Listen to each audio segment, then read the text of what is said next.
قال موسى لربه: يا ربي، خلقت ادم بيديك ونفخت فيه من روحك واسجدت له ملائكتك وادخلته الجنة وتبت عليه، فكيف استطاع ان يؤدي شكر هذه النعم كلها؟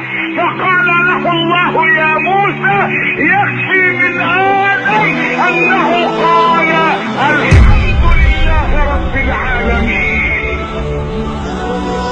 قال موسى: يا ربي، اذا قال العبد يا ربي وهو راكع ماذا تقول له؟ قال: اقول له لبيك يا عبد. قال: فاذا قالها وهو ساجد؟ قال: اقول لبيك يا عبد. قال موسى: فاذا قالها وهو عاصٍ؟ قال: اقول له لبيك لبيك لبيك.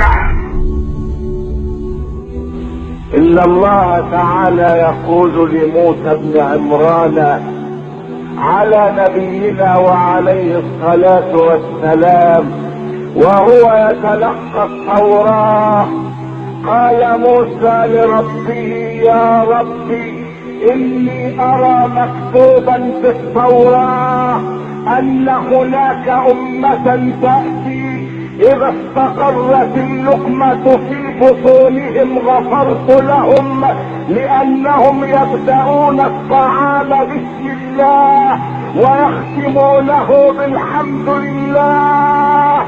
اللهم اجعلهم امتي يا ربي. قال الله لموسى: يا موسى، انهم امة محمد. قال موسى: يا ربي، اني ارى مكتوبا في الالواح ان هناك امة اذا هم احدهم بفعل سيئة فلم يفعلها وتركها من خشية الله كتبتها له حسنة، اجعلهم امتي يا ربي. قال له الله: يا موسى، انهم امة محمد. قال موسى: يا رب،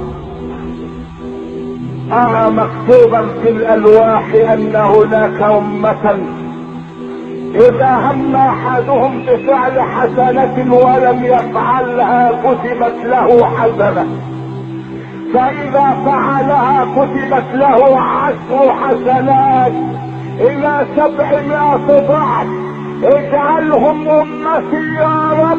فقال له الله: يا موسى، انهم امة محمد. فقال موسى: يا ربي، اجعلني من امة محمد.